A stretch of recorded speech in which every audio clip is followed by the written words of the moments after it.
کہ اتنے آپ نے گنا دیا، یہ سلسلہ وہ سلسلہ وہ سلسلہ، بڑے سلسلے بنے. اس سلسلے کی حقیقت کیا؟ سلسلہ کوئی بھی ہو، یہ سارے سلسلے ہمارا راستہ ہیں، سبحان اللہ. منزل نہیں ہے. سارے سلسلے یہ ہمارا راستہ ہے، اس راستے سے ہم سفر کرتے ہیں. کوئی ہماری منزل نہیں ہے، نہ قادری سلسلہ منزل، نہ چشتی سلسلہ منزل، نہ نقشبندی سلسلہ منزل. یہ راستہ ہے. تو منزل کیا ہے؟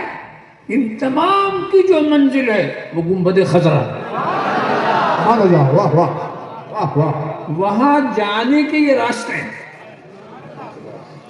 راستہ آدمی صرف یہ دیتا ہے کہ جہاں ہم جانا چاہتے ہیں یہ وہاں پہنچاتا ہے. کرے اتنا ہی دیکھنا. اگر آپ کو یقین ہے کہ ہم جس راستے پہ جانے ہم پہنچ جائیں گے جہاں پہنچنا چاہتے ہیں، تو اس سے تو کچھ دیکھنا بھی نہیں، سوچنا بھی نہیں. تو جب سارے راستے وہیں پہنچ رہے اور منزل ایک ہے،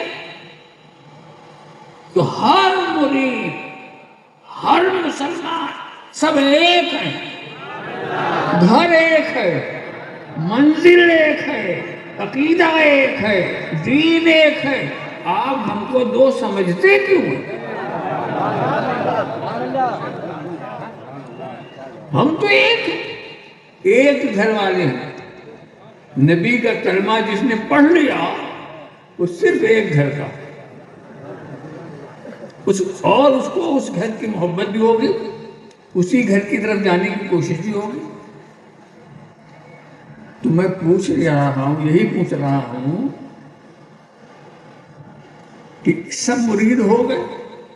اب پوچھتے ہیں مرید ہونے سے فائدہ کیا ہے؟ فائدہ سمجھے بغیر غوث جیلانی مرید ہو جائے، فائدہ سمجھے بغیر خواجہ اجمیری مرید ہو جائے، فائدہ سمجھے بغیر آقا نقشبند مرید ہو جائے، فائدہ سمجھے بغیر مولا سہروردی مرید ہو جائے. فائدہ سمجھا ہی نہیں اور شاہ عالم بھی مرید ہو گئے، قطب عالم بھی مرید ہو گئے، شیخ وجیہ الدین عربی گجراتی بھی مرید ہو گئے. ارے یہ کیسے لوگ ہیں؟ فائدہ سنتے بتاتے بھی نہیں، سنتا مرید کیسے ہو گئے؟ معلوم ہے سمجھ بوجھ کے مرید ہوئی ہے. انہوں نے غلطی نہیں کیا، غلطی نہیں کیا. اب میں آپ کو علمی طرح انداز سے بتاؤں، فائدہ اسی سے آپ کو سمجھے. بیعت و ارادت کا فائدہ کیا ہے اسی چیز سے آپ سمجھ لیں گے.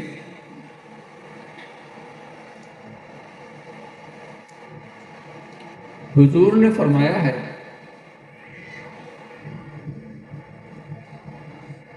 اور سرکار کا فرمان سب کے لیے قابل قبولی ہوگا. یہ کب؟ ایک غزوے سے واپس آ رہے،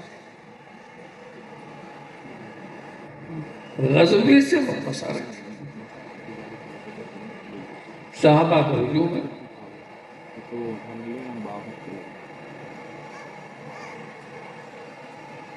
حضور نے کیا الفاظ دیکھے، رجعنا من الجہاد الاصغر الى الجہاد الاکبر.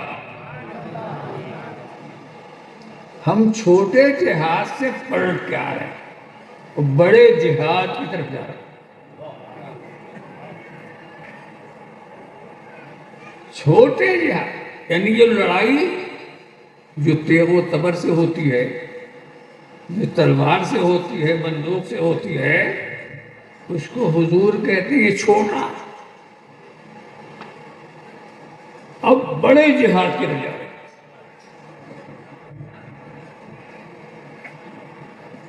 یہ جہاد چھوٹا، اب ہم بڑے جہاد کی طرف جا رہے ہیں. وہ بڑا جہاد کیا ہے؟ یہ تو چھوٹا ہو گیا. جو جہاد آپ جانتے ہیں اس میں کیا ہوتا ہے، یہ چھوٹا ہو گیا۔ وہ جہاد جو آپ اپنے نفس سے کرتے ہیں وہ بڑا جہاد ہے، وہ بڑا جہاد ہے۔ اس لیے جو چھوٹا جہاد ہوتا ہے وہ مسلسل نہیں ہوتا، کچھ وقت کے لیے وہ ختم ہو گیا۔ چھوٹا جہاد ایسے تو ہوتا، لڑائی ہوئی ختم، اپنے گھر پہنچ گئے۔ مگر جس کو بڑا جہاد کہا ہے وہ نفس کا جہاد ہے، اور نفس کا جہاد جب تک زندہ آپ رہیں گے وہ جہاد میں مبتلا ہے۔ واہ واہ، نفس کا جو جہاد ہوتا ہے وہ بڑا جہاد ہوتا ہے۔ اپنے نفس سے لڑنا کچھ آسان نہیں ہے، میدان میں لڑنا آسان ہے، نفس سے لڑنا آسان نہیں ہے۔ ہر وقت آپ کو لڑنا، جاگ رہے ہیں تو لڑیے، سو رہے ہیں تو لڑیے، کھڑے آ رہے ہیں تو لڑیے، ہر لمحہ ہوشیار رہنا ہے۔ تو یہ بڑا جہاد ہوا کہ نہیں؟ ہر لمحہ آپ کو ہوشیار رہنا ہے، ہر لمحہ آپ کو نفس سے لڑنا۔ اسی کو نفس سے جو جنگ ہوتی ہے بندے کی، وہ بہت بڑی جنگ ہے، اور نفس بھی لڑتا تنہا نہیں لڑتا، پیچھے شیطان کی طاقت لگا دیتا ہے، شیطان بھی نفس کو ساتھ دیتا ہے۔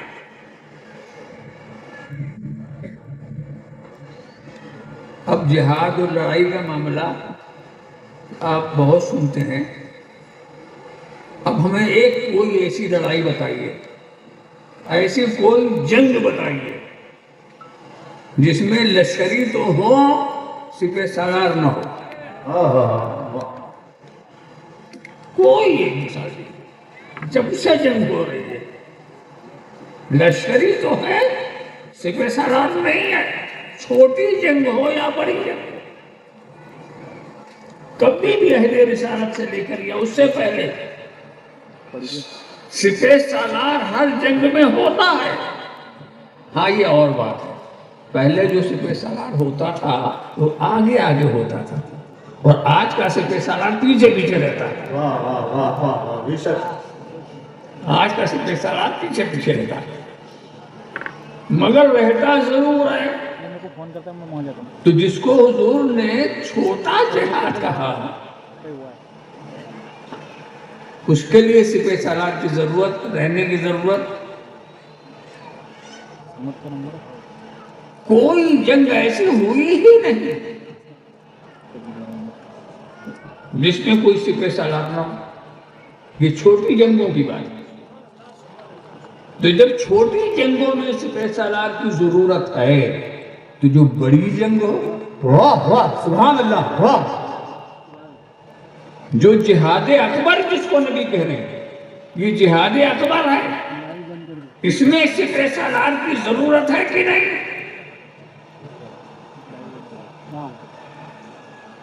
ہاں ضرورت ہے، تو وہ سپہ سالار ہے تو واہ واہ واہ،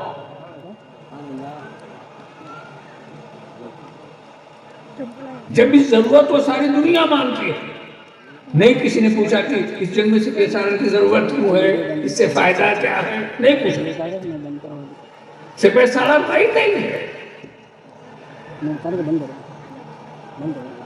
تو جب چھوٹی جنگوں کا یہ حال ہے اس میں سپہ سالار کی ضرورت ہے، تو نفس سے جو جنگ ہے، جو سب سے بڑی جنگ ہے، اس کے لیے بھی ضرورت ہے کہ کوئی سپہ سالار ہو۔ واہ واہ، بے شک، سبحان اللہ، سبحان اللہ۔ تو نفس سے جنگ کرنے والے سپہ سالار کا نام ہے مرشد۔ سبحان اللہ، نعرہ تکبیر، نعرہ رسالت، فیضان حضور شیخ الاسلام، واہ واہ واہ، سبحان اللہ، سبحان اللہ۔ اسی کا نام مرشد ہے۔ مرشد کا کام ہی یہی ہے کہ تمہیں جنگ میں کامیابی دلائے، وہی مرشد۔ اب آپ پوچھتے ہیں کہ اس سے فائدہ کیا؟ اب نہیں پوچھیں گے، واہ واہ خوب جانتے ہیں کہ سپہ سالار سے فائدہ کیا ہے. وہ تو فائدہ ہوتا ہی ہے تبھی تو رکھا جاتا ہے. وہ تو فائدہ ہوتا ہی ہے. اسی لیے اپنے نفس کو قابو میں رکھنے والا ہر بڑا اپنے کسی بڑے سے لگا ہوا.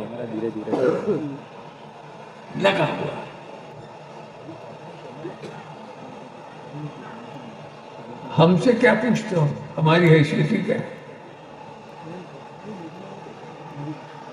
آپ بزرگان دین کے علاقے میں رہتے ہو، ان کے دیار میں رہتے ہو، ان بزرگوں سے پوچھو کہ آپ کو کیا ضرورت ہے؟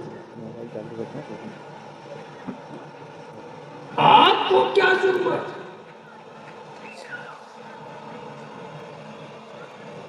علم کے لیے آپ مرید ہوتے ہیں، یہ بھی اچھی چیز ہے. تقوی کے لیے آپ مرید ہوتے ہیں. جواب ملے گا بھئی علم اور تقوی اچھی چیز ہے، یہ صحیح ہے، بہت بڑی چیز ہے. بھائی یہ اس کے لیے جگہ خالی رکھیں. تو جو علم والے ہیں وہ مرید نہ ہو، جو تقوی والے ہیں وہ مرید نہ ہو. کہ جس لیے آپ مرید ہوتے ہیں وہ تو پہلے سے آپ کو حاصل ہے.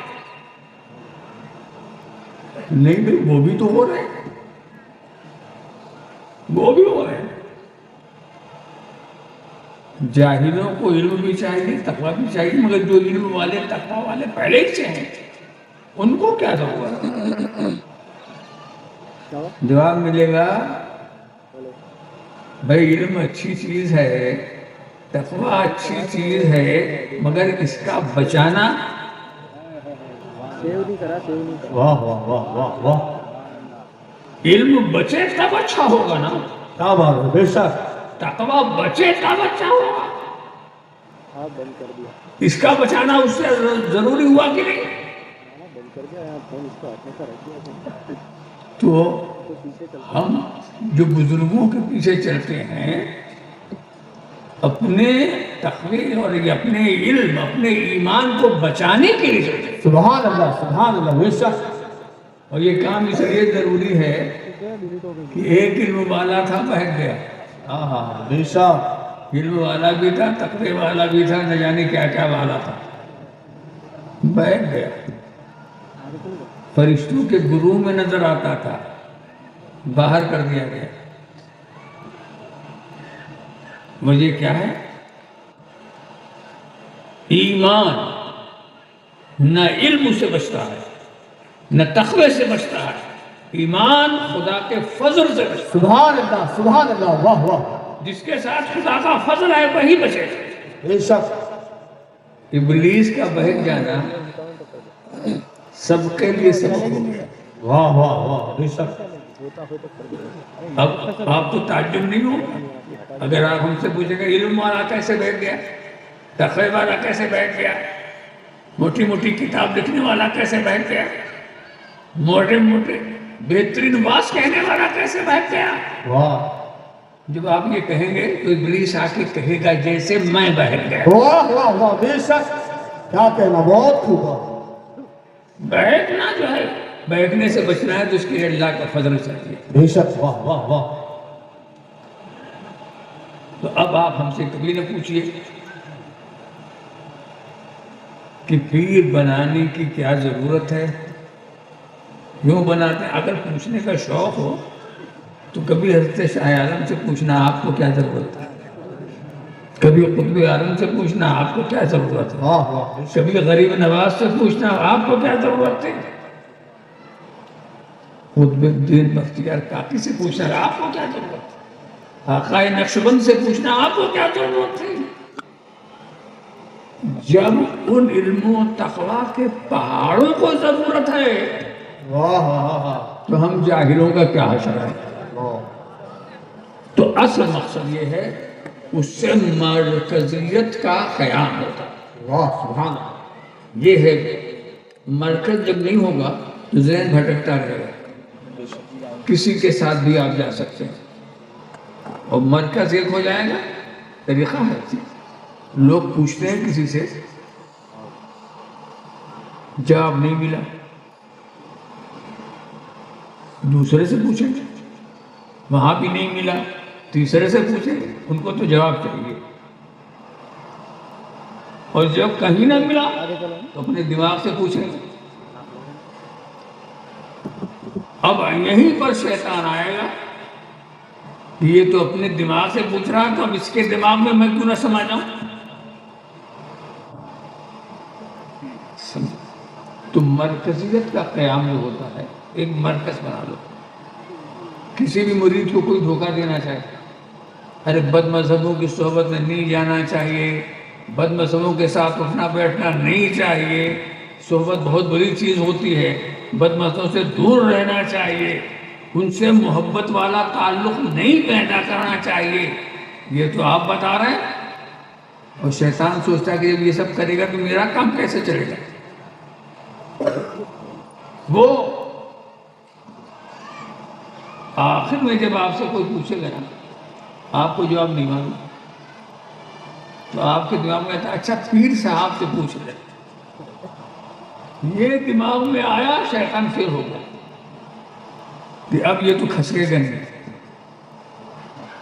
اسی مرکزیت کو قائم کرنے کے لیے کہ تم ادھر ادھر بھٹکتے ہوئے مت جاؤ، اپنا صحیح مرکز بنا لو، اسی مرکز سے رابطہ رکھو، اور جب کوئی بات پوچھنا ہے تو اسی سے پوچھو، بے شک، سبحان اللہ سبحان اللہ۔ اسی سے پوچھو۔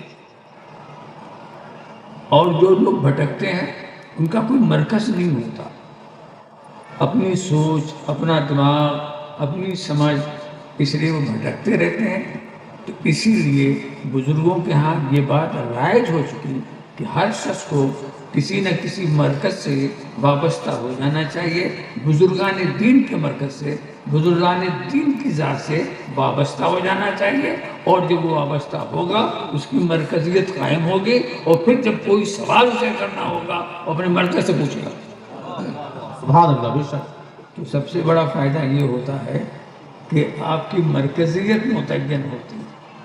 آپ دیکھ لیں، ایک رسی میں اگر کسی جانور کو آپ باندھ دیتے ہیں تو جہاں آپ نے باندھ دیا اس سے ادھر ادھر نہیں جاتا، بے شک، وہیں رہتا ہے۔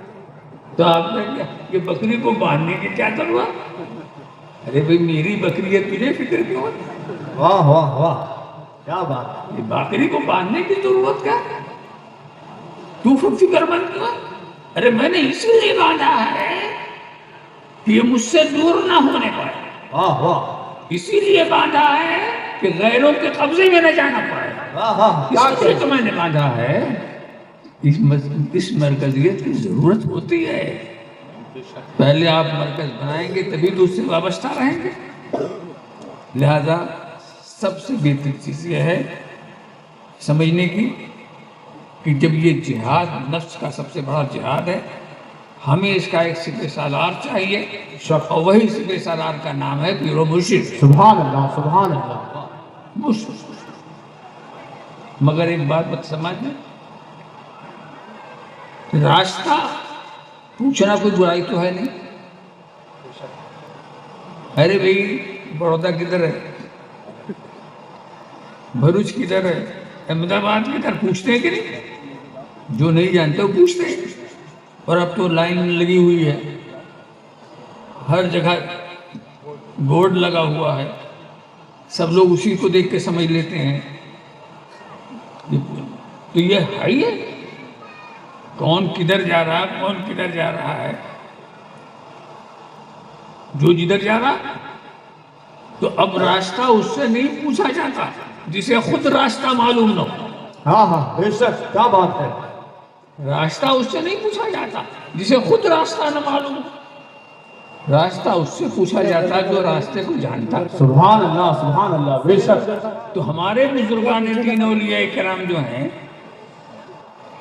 بارگاہ رسول تک پہنچے اور پھر وہاں سے خدا تک پہنچنے کا سارا راستہ جانتے ہیں۔ سبحان اللہ سبحان اللہ۔ تو ان سے پوچھیں گے تو پہنچیں گے، واہ، کسی اور سے پوچھ لیا تو خود بھی نہیں جانتے تھے، کہیں کا کہیں لگا دیں گے، واہ، کہیں کا کہیں بھیج دیں گے۔ اتنے راستے ہیں کہ آدمی چوراہے پہ کھڑا ہو جائے تو دماغ کام نہیں کرتا ادھر چلے کہ ادھر چلے، مگر قسمت بھی اتنا تو سوچتا ہے کہ کسی جانکار سے پوچھ لیا جائے کہ ہماری منزل کی طرف جانے والا راستہ کون ہے، تو اس جانکار کا نام پیر و مرشد ہے۔ سبحان اللہ، مسافر کو علم دیتے ہیں کہ تو جہاں چاہتا ہے جانا وہ یہاں سے گزرتا ہے، واہ واہ وہ راستہ ادھر سے گزرتا ہے، واہ، تو بتانے والے کی ضرورت نہیں ہے، پیچھے چل لو، پیچھے جا۔ ضرورت ہے۔ ہر علم کا معاملہ یہی ہے، ہر ہدایت کا معاملہ یہی ہے۔ تو ایک تو اس سے مرکزیت قائم ہوتی ہے، دوسرے یہ کہ انسان راستے سے بھٹکنے نہیں پاتا اور اس کا مرشد اس کو راستے پر لگا دیتا ہے۔